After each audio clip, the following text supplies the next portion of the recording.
Hi everyone. For today's review, we're not going to be just looking at one book, we're going to be looking at 5 books, a 5-volume set that looks at one of the last battleships to ever enter service. And that battleship is, of course, the Tirpitz. And in my hands is just volume 5. The other 4 volumes are identical in shape and size, and throughout the review you'll be seeing multiple photos of what each book looks like inside.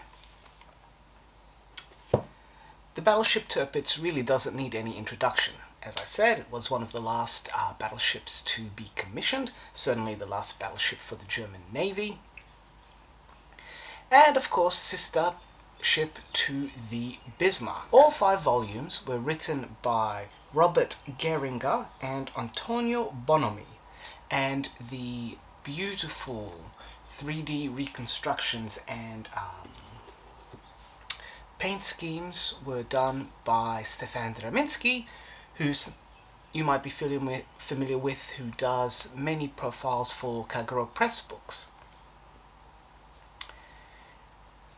Each volume covers a particular stage in the ship's history, from its construction through to fitting out, trials, initial years of service, right through to its final destruction and salvage. Each book follows the same profile, and as you can see from the pictures, what each volume is basically a very detailed photo album. These books are probably the most hyper-detailed photo albums you will ever come across. And it is these details that give these books their value. The authors have openly admitted that in the introduction of some of their volumes, they've had to study the length of shadows and the angle of sun to figure out where the ship was, where it was placed, and even what time of day it was, to help figure out the timeline of events. You just don't get that level of detail in most books. Indeed, that's the first book I've ever come across this where the authors have admitted they've looked at shadows to figure out where on earth the ship was. Complementing what appears to be almost every known photo available of the Tirpitz, you have maps highlighting the routes that the ship took throughout its various sorties and trials. You even have convoy diagrams to indicate, or not so much convoys, but diagrams indicating where the Tirpitz was in position with its escort vessels and the direction of travel. And at the end of each volume there is a before and after section where we compare photos of particular places and stages of the ship's life with photos of what those areas look like today. For me, the most interest is of course at the very end, where we look at how the Tirpitz was destroyed and also what its wreck site looks like today. The craters are still there from those epic tallboy bomb hits. The salvage platform is still there, half sunk, and there's about 5% of the ship sprinkled about, just debris that fell apart or was just left as the ship was scrapped and salvaged after World War II.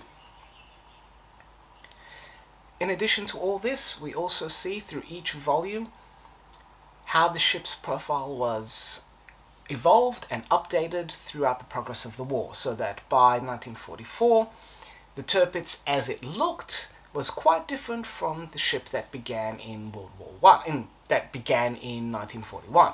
These 5 volumes will appeal most to those who are after a photocentric and visual history of the Battleship Tirpitz. Each volume is fantastically well illustrated with highly detailed captions. And for that, this book is a 4 captain's hats. For those who are after a book similar to Battleship Bismarck by Gask and James Cameron, which is a design and operational history of that battleship, then you will need to look elsewhere, because while these 5 volumes are extremely well detailed, they are detailed in regards to the day-to-day life of the Tirpitz, not the overall analysis of the design. So just bear that in mind.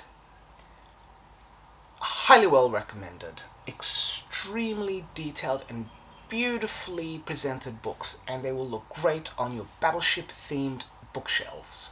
So by all means, do hunt these 5 volumes down, particularly if you like battleships and especially the Tirpitz. Do hunt them down. And until next time, enjoy and happy reading, everyone.